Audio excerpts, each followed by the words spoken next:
Okay, so if y'all take a look at the animals right now, you're gonna see that they're on a ration. This little heifer right here, she's kind of I'm not exactly sure what's going on with her, but I don't think she's sick. She's just kind of I think she's just still trying to figure it out. I brought her in a couple days ago. I brought her in I brought her in about 8 days ago, and so she's still trying to figure it out. And I got these animals on the hay, and I got them on a total mixed ration.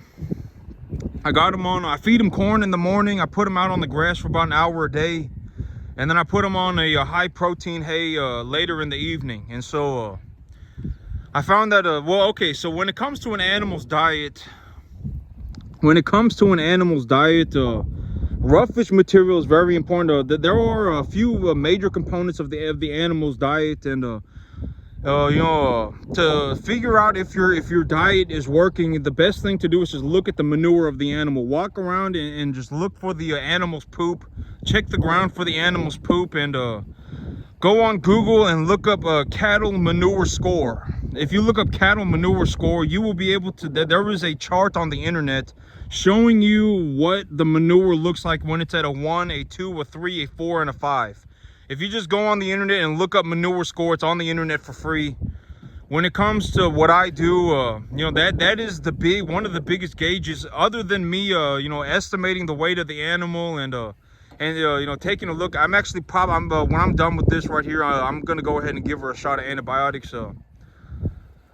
But actually, the thing about this animal right here is that when I put her out on the grass, she just goes ham. I mean, she eats as much grass as, she eats as much as the rest of them. And so, maybe she's just getting a little bit too hot or something. I don't really know what's going on with her, but I'm gonna keep my eyes on her. But it rained a lot yesterday, and my animals they are all doing 100% okay. Everybody made it through the storm. It was pretty cold and it was wet, and all of the animals made it just fine. But all of these animals, they've all been vaccinated properly. They've all been put on a proper diet, and they're all being fed properly and everything. And so, but I'm gonna have to go and take a look at her if I can. Well, I mean, my big thing about an animal is that even if they look sick, I just go ahead and give them a shot of antibiotics, because I always say, like I'm legitimately out here, all day, every day, right? Like legitimately, this is my entire life. Farming is legitimately, practically all I do. I mean, it's, 24/7 for me, 365 days a year. If something inside of me is telling me that something is wrong with this animal, it's probably good for me to listen to my inner voice, right? I probably should just go ahead and take the animal through the chute and give them a shot of antibiotics. The antibiotics isn't going to hurt them. If it's going to do anything, as long as I dose it properly, all it can do is really help them. So I'm going to go ahead and give them a shot of antibiotics, or give her a shot of antibiotics here as soon as I can, as soon as I get done with this. But the rest of the animals, they're all doing good.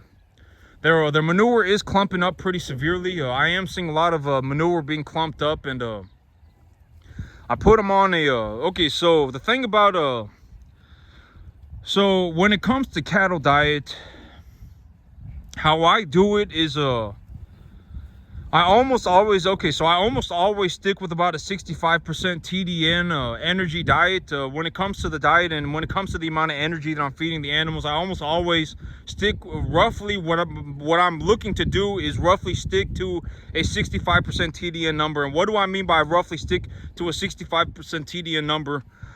Okay, so here's a good example, and I usually stick to I haven't I always stick, as of right now, I always stick to about a variable protein diet between 10 and 14%. So variable protein, but the amount of energy that I feed the animals the same all the time. If they're smaller, I give them closer to the 14% protein range, and if they're bigger, I give them closer. By the time they're about 800 pounds, I usually have them on about 10 to 12% protein. And so if you've watched my channel for an extended period of time, you know that when I go and I buy hay, well, okay, so this hay that I bought, I actually I did not get a forage analysis for it, but I was able to see what the hay looked like. So I went and I took a look at the hay, and I was like, okay, so this is some higher quality, low end hay. So I would say it's well, okay, so here's what I saw when I went and I looked at the field. All of the grass had gone to seed. So all of the, I would say like 99% of the field was fully seeded out. I mean, it was completely seeded out, and the man was baling the hay up, and I was like, okay, This is good roughage material. I mean, it's just grass. I mean, there's very little weeds in it. It's mostly just grass. And I was like, okay, this grass isn't you know, it is good as a roughage material. And so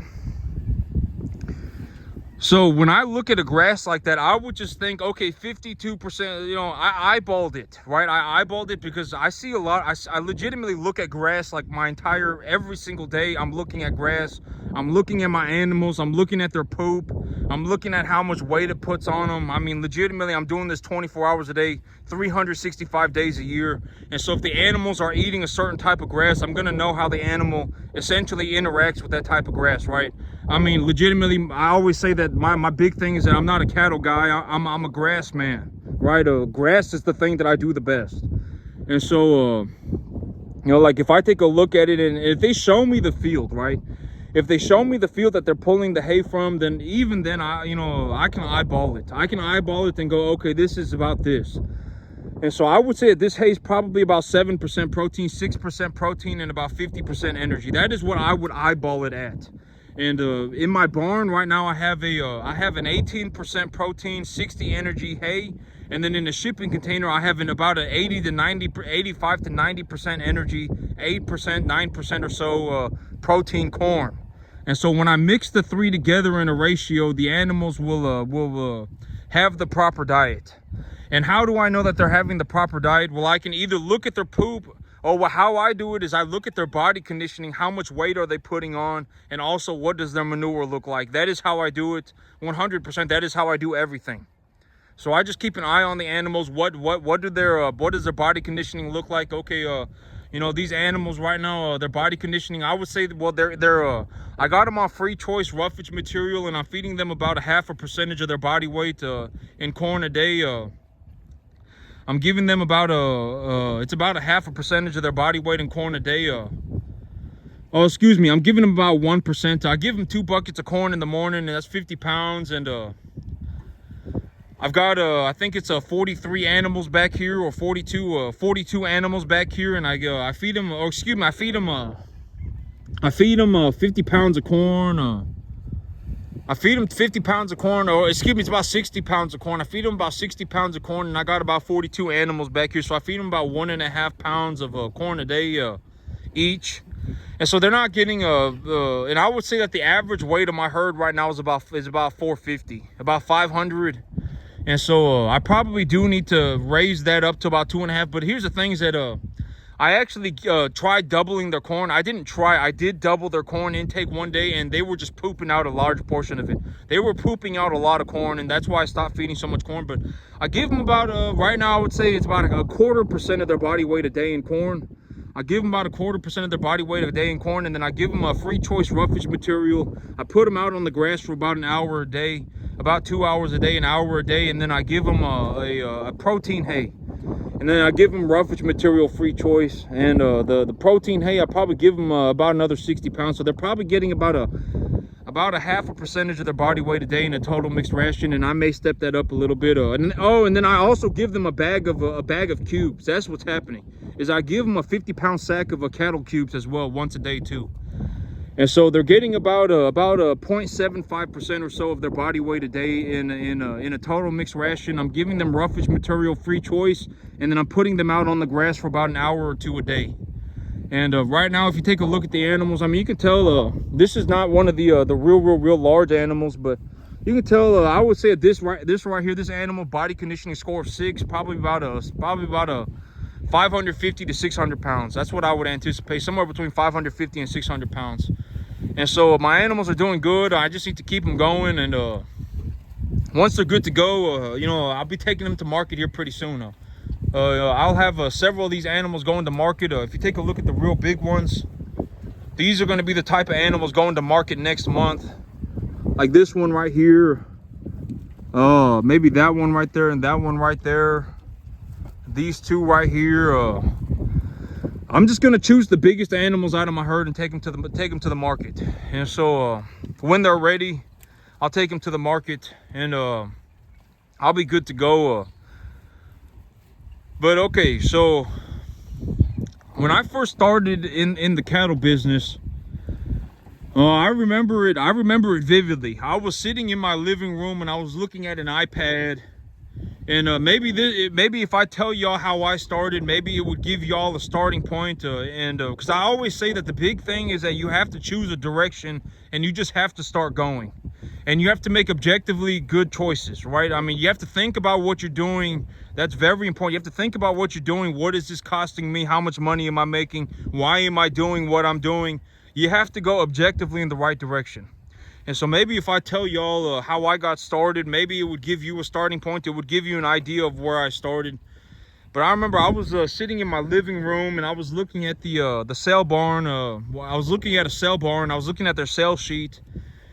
And I remember I was looking at it and I said, oh, you know, when the animals are lighter, they get sold for this weight. And when they get a little heavier, they get sold for this weight. And when they get a little heavier, they get sold for this weight, etc., etc. And I was looking that up, and then I remember I would go back onto Google and I would look up how to identify a beef animal. I would look up how to identify a beef animal. And I always say, don't go trying to learn from a Billy Joe Bob's farming adventure. Go and watch the USDA presentations. The USDA, the universities and the USDA, they have a lot of presentations on how to identify beef cattle. This is this kind of animal. This is this kind of animal. The yield score, the dressing weight. Well, you know, the yield score and the whatever it may be, right? Where do certain types of animals deposit fat, etc., etc. If you go and you go on the internet, you can find more objectively correct information it's more objectively correct than it is an opinion. Because if it's someone's opinion, it does not matter. You know, people's opinions, you can have people walking around going, oh my God, I'm the greatest farmer that's ever existed. But if they suck, I mean, at the end of the day, they suck, right? And so, you know, if you go on the internet and you look it up on, you can find USDA and a lot of universities, they will have presentations on how to identify beef animals. And you can look up how to identify beef animals. That was how I did it. And then I got started like that. And when I started teaching myself how to identify beef animals. I went to the sale barn and I started watching what they were selling the animals for, and I took a mental note. And if you look at the sale barn sheet, they're gonna say whatever, like right now, let's say it's 3 to 3 1/4 for a 200-pound heifer. People are paying 3 to 375. It may be from 3 to 375, but a majority of people are going to be paying about 3 1/4, maybe even 3 1/2. A majority of people just are. And so if you go and you start taking a look at it and start seeing what's going on, and you're going to pick up on it, and then you do that for a long enough period of time, and you'll get the hang of it yourself. It's not rocket science. I mean, but you have to choose a direction, and you have to look into objectively correct information. This is what I'm saying. Okay, so a lot of people, they get stuck in a situation, and I would almost guarantee, if all of y'all on YouTube that are watching my channel right now, all of you that want to be a farmer or want to be a cattleman or whatever, if you showed up at my doorstep and I took a look at you, I would almost guarantee that all you would do is do circles in La La Land forever. Mentally, you would be doing circles in La La Land forever until you drop dead. You probably would. Most people are. They do not know how to move forward. They do not know how to move in a certain direction. I need to, start making objectively correct decisions. When I bring home an animal, I bring home a 1 to 1.5 type medium large frame animal. I bring him home at 200. Or I bring them home at about 200 pounds. I bring them home at 200 pounds because at 200 pounds, when I bring them home at 200 pounds, because when I go to the sale barn and I take the feeder animal number, I take the feeder cattle number, I deduct 10% and cut that number in half, I can purchase these animals at about 200 pounds for about half that price. Objective information. You need to learn how to do things objectively. If you start going around in La La Land, oh, I was born a farmer, I fell out of heaven at 7, I'm on a mystical, magical journey, you will be like that until you drop dead of old age. You will legitimately just do circles until you die. Legitimately, you will. I don't like saying that, but I guarantee it happens to a lot of people. Most people cannot even get to the 10% mark. And so, you need to learn how to do things, be very You know, if I were to ask you what you were doing, you should not be telling me that you're on a journey and that you're on a mystical, magical adventure, and that, you know, this, you know, like if you talk to me, I mean, I would straight up just tell you, you know, whatever it may be, I take a 10% deduction off the feeder cattle number. I cut that number in half. I take that as my budget for my animals. I go to the feeder cat. I go to the sale barn. I look for 1 to 1.5 type medium large frame animals. If they're a heifer, they also get a deduction. I look for beef animals with long legs, you know, large bodies and big and long legs. I mean, you're gonna have to think objectively. You cannot just walk around and go, oh my God, I fell out of heaven at 7 and I'm on a mystical, magical journey. Because if you start going like that, you will legitimately do that until you drop dead. You will, I almost guarantee it. You know, I would be, you know, it would be a miracle. It would be a miracle if you actually corrected that. Once you started to do that, it would be a miracle if you corrected that. A miracle. It will not happen. And, you know, if you're very young, I mean, but the thing is that you drastically increase your chances of making it if you are very young. Granted, but okay, but here's also the other part of that. If you're 20 and you've objectively learned correctly, if you're 25 and you've already objectively, you may not be as good as me at running a cattle business. You may not be as good as me. You may not be able to make as much money as me, but at least what you know is objectively correct. If that is the case, then you are just fine. Even if you're 25, you know, if you put enough time and enough effort and you continue to move objectively in the correct direction, you will probably end up, but I mean, I'm just gonna be honest. I don't know a single other person that's making $60,000 a year running commercial cattle on a 10-acre field. I just don't know anybody else. Personally, I don't know anybody else. If I knew somebody else, I mean, I would love to meet them. I mean,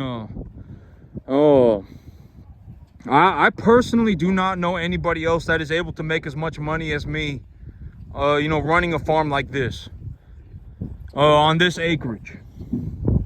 You know, $60,000 a year is kind of a miracle. $60,000 a year is kind of a miracle.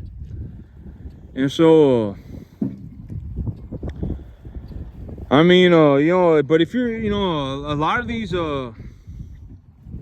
but I mean, and when I say these things, right, I'm also giving people the opportunity to, you know, I'm not saying this to fiddle my own diddly, and I'm not sitting here trying to, you know, be like, oh my God, look at me, I make so much money running cattle that it's nuts. I'm not out here to say that. If anything, I'm looking to give people a reference point.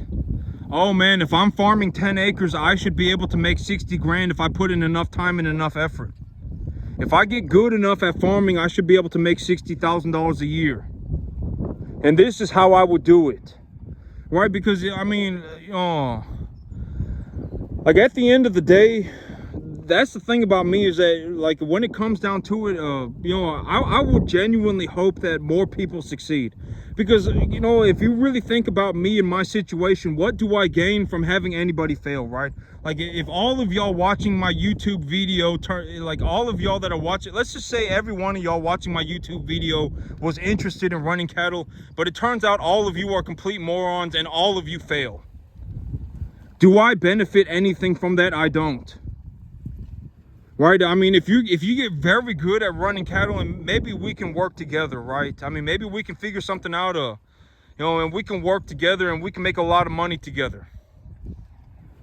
But, you know, if it turns out that, you know, that you're legitimately stuck forever, you cannot be saved under any circumstance, and all of you end up being just complete morons and failing and never accomplishing anything in your entire lives and doing circles in La La Land, I would not benefit from that in any way. Legitimately, I wouldn't, right? I mean, I just wouldn't. I mean, it's not like I stand to gain anything from that happening to y'all. And so I would hope that y'all make it, right? I mean, I would hope that y'all make it, and I hope that y'all make a lot of money, and that y'all, you know, find the fulfillment that I have, and you know, I would genuinely hope that for you. I would like to see that for most of y'all, but most of y'all are perpetually stuck in a situation where either you are doing circles in La La Land or you are kicking yourself in the dick repeatedly, and you will continue to do so until you drop dead of old age. Most people are. Most people are. Oh my God, I fell out of heaven a 7. Can't really do jack squat, and it's not really good for nothing. I mean, it's not good, right? And so, like, that's what I mean by when I make these videos, and I would make maybe y'all get an opportunity to absorb what's going on around, absorb what I am doing, because what I am doing is objectively making me a lot of money. I make a lot of money farming, a lot of money. And so, when I make these videos, I'm looking to also give y'all the opportunity to absorb what I'm doing. And if you don't like me, I mean, then, go and watch, Billy Joe Bob's Farming Adventure. And if you like them better, then, and then y'all can sit there and, fiddle each other's diddly. And both of y'all can go walking off into La La Land forever, never really accomplish anything, and then die miserable and poor. If that's what you want, I mean, go ahead and do it. I mean, it's very important for me that I make money, right? And if you live in a world where you're like, oh, money's not important, and you probably can't be saved. I mean, mentally you cannot be saved under any circumstance. I mean, it's just too late. Because I mean, how are you gonna pay for your how are you gonna pay for your food, and how are you gonna pay for your house, and how are you gonna pay for your bills? And I mean, what do you mean money's not important? Would you? I mean, okay, here's the thing: is that, okay, for anybody who says that money's not important, if you genuinely gave up everything that money could buy you, and you lived out in on the Appalachian Trail, right? If you legitimately became like one of those people that you see on World's Greatest Mysteries, and you become somebody who lives off in the Appalachia Mountains by yourself, and you've abandoned humanity, and you go off and you live in a cave, I mean, that's perfectly fine. I mean, if you legitimately want to think that money's not important, and that you want to go and live like that, I mean, that's fantastic, right? That's fantastic. I'm not stopping you. Nobody's stopping you. Have a blast, knock yourself out. But if you expect to have like a car, and you expect to have a house, and you expect to have food on your table, you're gonna need money, and money's important. And if you say money's not important at that point, I mean, you're delusional, and you cannot be saved mentally under any circumstance. You are done forever. It would be a miracle if you turned around from that. And so that's it for me today, YouTube. Y'all have a good one.